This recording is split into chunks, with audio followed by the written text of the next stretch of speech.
नमस्कार, मी सारिका आणि अक्षय तृतीया स्पेशल भागामध्ये आज मी तुम्हाला सांगत आहे अक्षय कलश कसा भरावा। खूप महत्व आहे। पौराणिक काळापासून जे अक्षय तृतीयाच्या दिवशी घरामध्ये अक्षय कलश भरला जातो।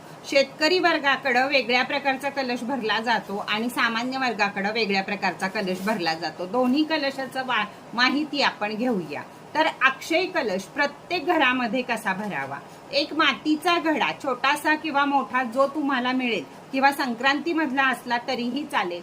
तर एक मातीचा घडा, मातीचं भांड काही ना काहीतरी विकत आणावं किंवा घरामधलं असावं। त्याला धुवून पुसून स्वच्छ करावं। त्याच्यावरती शुभचिन्ह, स्वस्तिक म्हणा, ओम म्हणा, ही शुभचिन्ह सर्व काढावी।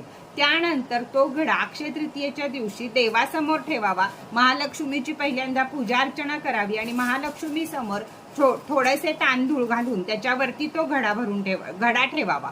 घड्यामध्ये सगळ्यात पहिल्यांदा हळदी कुंकू व्हावं। त्याच्यावर एक मूठ अखंड बासमती चावल, जो चावल तुटला नाहीये असा चावल त्याच्यामध्ये घालावा आणि त्यानंतर त्यामध्ये दोन पिवळ्या कवड्या, 2 गोमती चक्र, 2 लवंगा, 2 वेलची, 1 दालचिनी, 1 हळकुंड, 2 कमळगट्ट्याच्या बिया, या गोष्टी त्यामध्ये घालाव्यात आणि 1 चांदीचं नाणं, चांदीचं नसेल तर साधं नाणं, हे सगळं त्या तांदळाच्या वरती ठेवावं आणि त्याला लाल, गुलाबी किंवा पांढऱ्या कापडानं तो कलश झाकावा।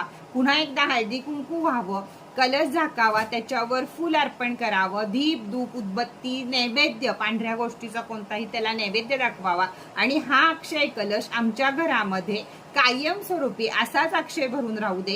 या कलशामध्ये आम्हाला लक्ष्मी प्राप्त होऊ दे, सरस्वती प्राप्त होऊ दे, विद्या, नोकरी, जे काही तुम्हाला हवं आहे या सगळ्या गोष्टीची प्रार्थना या अक्षय कलशाला तुम्ही करू शकता। अक्षय तृतीयेच्या दिवशी हा कलश तिथंच ठेवा। तुम्ही 1 वर्षभर हा कलश देवातच ठेवू शकता किंवा घराच्या ईशान्य दिशेमध्ये हा कलश ठेवू शकता। आता त्याचबरोबर आपला समृद्धी पॉट, आता ज्यांच्याकडे कलश नाही तर समृद्धी पॉट हा चिनी मातीचाच आहे, तर समृद्धी पॉट मध्ये सुद्धा या गोष्टी भरून तुम्ही समृद्धी पॉट हा तुमच्या घराच्या ईशान्य दिशेमध्ये भरून ठेवू शकता। तर हा कायमस्वरूपी त्याची पूजा करत पूजेमध्ये ठेवला तरी चालतो किंवा घराच्या ईशान्य दिशेमध्ये ठेवला तरी चालतो। जेव्हा जेव्हा शुक्रवारी तुम्ही त्याला पांढरं फूल व्हा, पांढऱ्या पदार्थाची त्याला नैवेद्य दाखवा, धूप दीप दाखवा, थोडस अत्तर लावा, म्हणजे तो चार्ज होत राहतो आणि अक्षय गोष्टी आपल्याकडे कायमस्वरूपी राहतात। या प्रकारे अक्षय तृतीयेला हा आपला दिवस शुभ होतो। तर याप्रमाणे सर्वांनी अक्षय कलश जरूर भरावा।